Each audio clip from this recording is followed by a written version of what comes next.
Hello, everybody. Welcome to the 4th episode of Clinton Conversations. We're so excited to have you here. Today I'm here with Peter Matson. Peter, can you tell us a little bit about yourself? I am the Community Development Director for the city, and my role is to supervise the department and also perform several of the day-to-day operations of the city related to mostly the planning, long-range planning, and current planning aspects of the department. Our department is, I think we're up to about 6 full-time employees presently and a couple of part-time, and we'll be expanding with some additional employees related to facilities management and customer service. So we're moving right along as far as going from the smallest department to probably just a little bit bigger of the smallest department. So That's way cool. I didn't know we had 6 full-time Yep. employees under you. That's way cool. yeah. You said you're in charge of a lot of planning and development. What does a day-to-day look like for you? Well, I probably should have mentioned before that the different divisions or subjects in our department cover planning and zoning, building inspection and plan review, and code enforcement, and then permit services and business licensing. So, and again, we'll be adding those other functions. But day to day for me is there seem to be quite a few phone calls and email responses to questions. A lot of them come from the development community, developers, and sometimes property owners wanting to know information about a specific piece of property, what they can do on it based on current zoning, and what they might be able to do on it based on future land use recommendations. And then being department head and part of the executive team with the other department heads and the city manager, there's oftentimes coordination with those departments and just being part of that team, which is actually one of the more enjoyable parts of the job, I think. Yeah, I love that I get to work with people as part of my Yeah. position here at Clinton. Would you say you get to work with the department heads a lot, or is community development kind of like its own little thing? Well, we certainly have, our own functions, but, we work together with all the departments. I think it's a really important aspect of the city manager's vision for the city and his management and then administrative style. And and he's looking at me. He's looking at us through the window. Giving me some crud. He knows how much I really enjoy this. So, but yeah, we probably interact most often with the Public Works Department because they're heavily involved in the development side of things. So Yeah. coordination, Those definitely go hand in hand. yeah, for new subdivisions that are developed or site plans and buildings that get constructed in the city, they handle all the utility aspects of it and how these new developments tie into the public infrastructure. So we're heavily coordinated with them. But then, you think about the fire department. Our code enforcement officer is also a part-time fire inspector. Oh, And that's I didn't know involved that. in the issuance of business licenses in the city, the non-residential ones. And so he'll be involved in doing those inspections, which are required for the licensing, and then coordinating that with the fire department. So that's a pretty unique side of his job that was an idea of the fire chiefs, and we thought it was a great one. So, that's where that sits. But other departments, recreation and parks, obviously, coordination of new facilities, trails is a big one that we coordinate with them. And then you also have the police department. We get involved with all of them, but probably those first 3 are the ones we interact with the most. Gotcha. Yeah, it definitely sounds like, I mean, community development is just very intertwined with everything to do with really the is. city. I've loved learning about it the past couple months, especially with working on the general plan, Yeah. which we'll talk about a little bit later. But I've really enjoyed getting to know just the ins and outs of community development, because it's something that's very integral to city, the city, Yeah. but a lot of people don't seem to Right. know about it. So how did you even get into community development? Was that your plan all along? Not really. So when I started college, I grew up in Provo, so I went to BYU, and I even when I was married, I first got married, I didn't have a major declared. Oh, So I tried everything from, and you're familiar with this, political science. yep, that's what I'm majoring in. Yeah, international relations, all those different levels of government. And then I took a local government class, and it really spoke to me in a sense that the government closest to the people is the most impactful oftentimes. And so from there, I interviewed a bunch of professors in different departments, and I went to the geography urban planning department, spoke with the gentleman or the professor over that, and decided to go that direction. So they didn't have a specific urban planning program, but they did have the urban planning classes and a major in the geography department. So I did that. I minored in political science. So I have a BS, Bachelor of Science, and a Bachelor of Arts because of a lot of the social science classes and language classes. So, and then from there, I also wanted to get some work experience and wanted some credit for that too. So I asked the dean over the department if I could do an internship, and he said, well, no one's ever done that for credit before. I said, well, I want to do that. So my first one Trailblazer. was a volunteer internship at Park City. Okay. So I just contacted them, said, can I come do some work for you guys? And I just want to learn. And then my second one, when I was in working on my bachelor's degree, was with Utah County, and I worked on inputting data into the geographic information system. So Okay. that was more of a technical thing, kind of interesting. And then when I was looking at graduate school, I got accepted at a handful of schools around the country. Had a young family, and was kind of nervous about going out of state. Plus, Yeah. it's expensive. Yes, very expensive. And then I looked at the University of Utah's program. At the time, they didn't have a full, what they call a accredited urban planning degree program. They do now, and it's actually one of the very best ones in the nation. So, props to the U. Go Utes, right? So in that program, I kind of made my own emphasis in urban planning and land use management.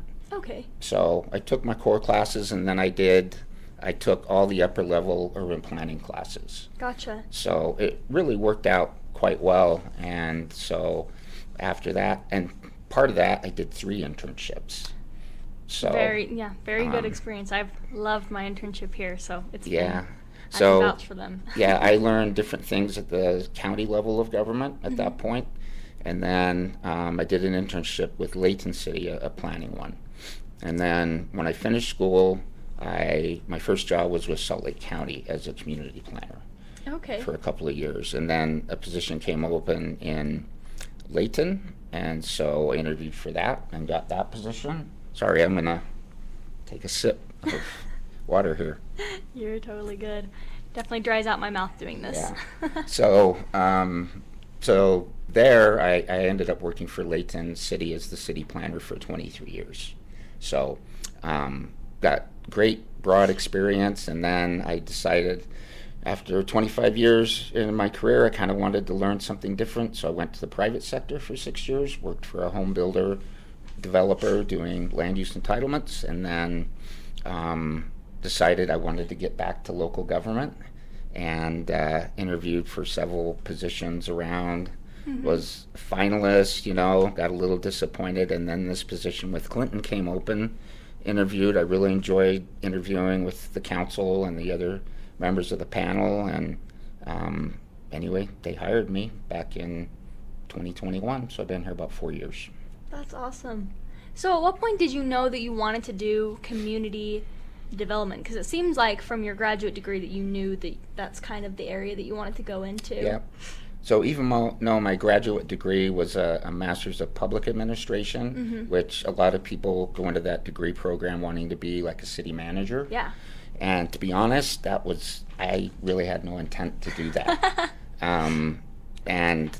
Especially doing my internship at Layton, I learned that sometimes the city manager position can be, it didn't seem over, something I couldn't do, but it was over subject areas that I really didn't have enough interest in. And so focusing on city planning and land use development, just really, I really enjoyed that, and I've enjoyed it ever since, and will probably retire doing that. So that's awesome. It seems like you found your niche, and I agree, city manager. I mean, when I interviewed Trevor, and every time I talk to him, I'm like, man, you have to have such an interest in everything to do with the city, but community development is like, I like this thing, I'm going to do this thing. Yep, and it's kind of, its own thing. You can kind of focus on that, but it also touches a lot of different things, which makes it interesting. And then I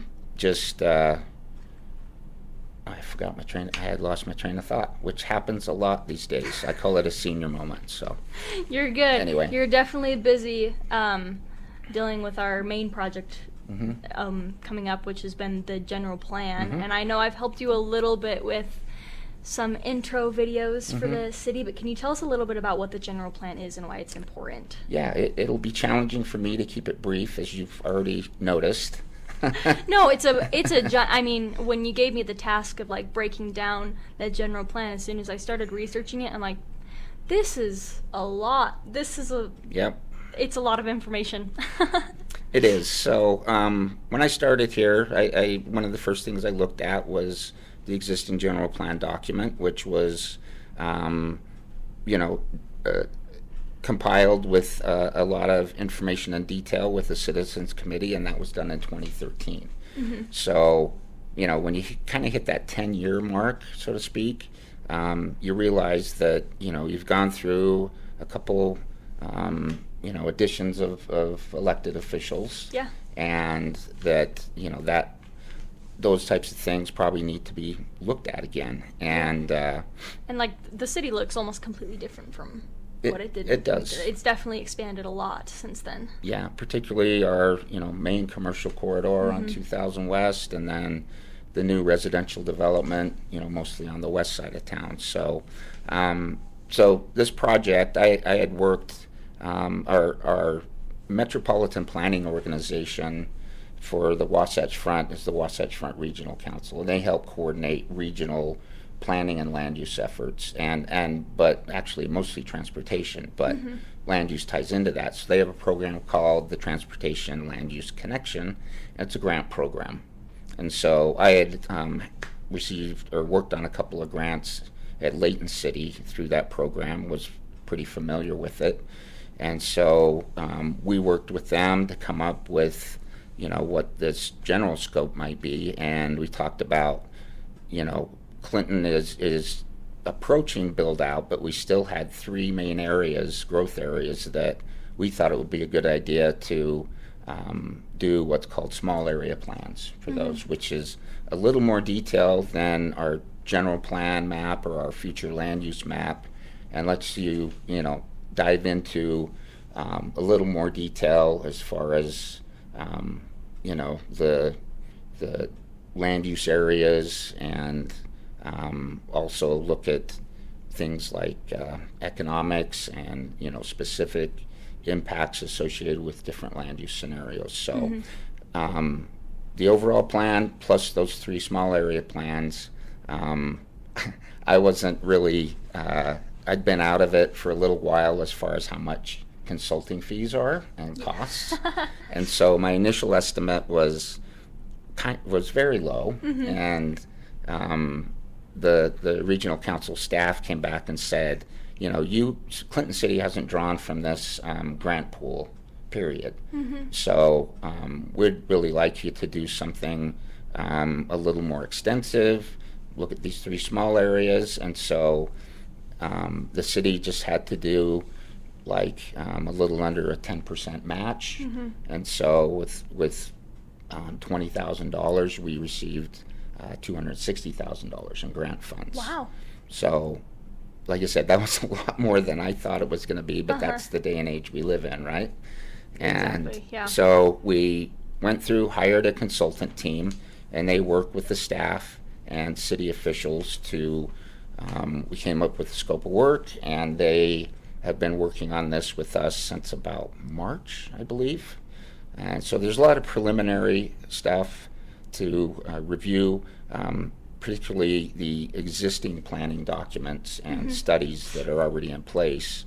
And then part of that process was to look at 3 public outreach events where we could really try and get a more detailed approach to talking to people and getting them to provide input rather than just having a web page and doing simple events, which seem to draw a lower amount than you really want. Yeah. We were at Heritage Days.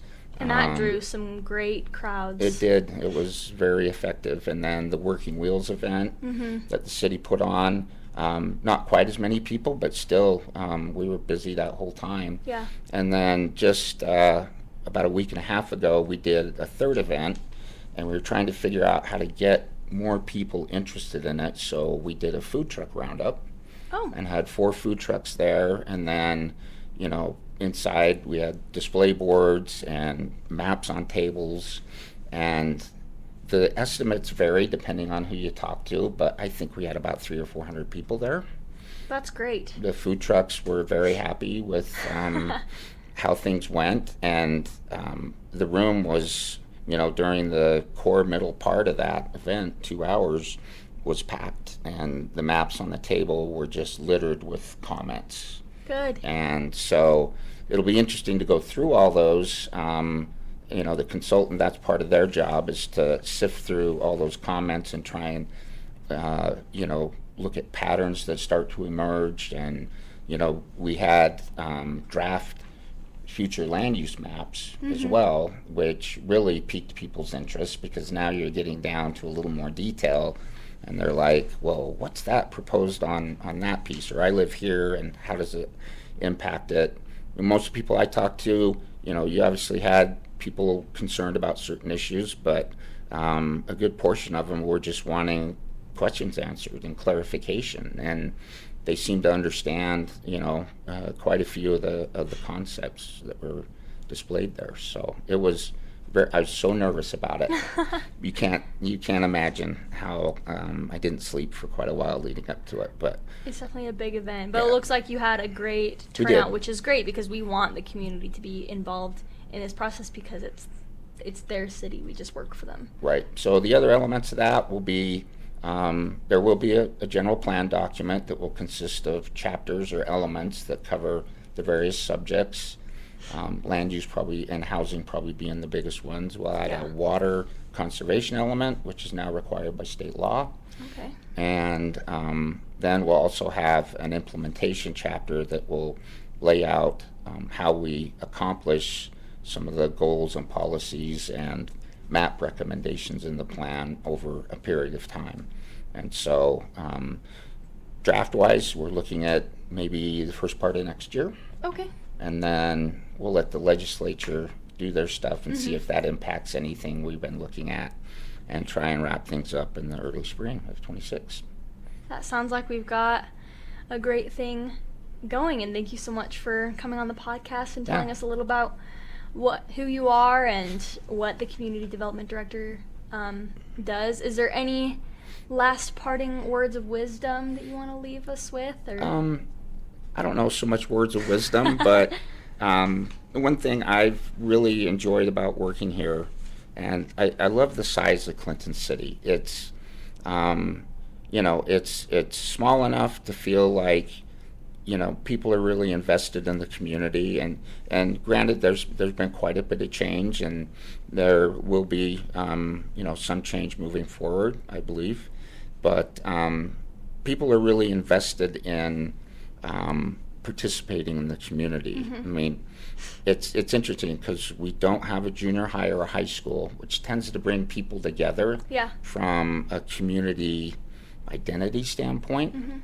But I think the city overcomes that very well with just how interested people are. I think the food truck roundup was indicative of the residents just wanting an excuse to get out Yeah. and to be together. And I think that speaks well for future events at the city and future developments that really know that they can feed off that. So I commend the city residents for that feel and that identity that they've shared with me and that they share with our staff. And we're here to be a support of that. Yeah. And we don't make decisions, we make recommendations, and we just hope we can do that justice so that our appointed and elected officials can make informed decisions and represent what's good for the community, both what the residents would like to see, but also makes economic sustainability sense for the benefit in the long run. Exactly. Yeah. That's one of my favorite things about Clinton is we have a very deep sense of community. I love it. Yeah. I've definitely enjoyed talking with you today, Peter. Thank you so much for sharing your insights. Well, thanks for having me. I was very nervous about this. This isn't my favorite thing to do, but I know it's important, and thank you for letting me talk about our department and my take on the city. Yeah. Well, we definitely appreciated your input, and thank you, Clinton, for listening, and we'll see you next time. Take care. Bye.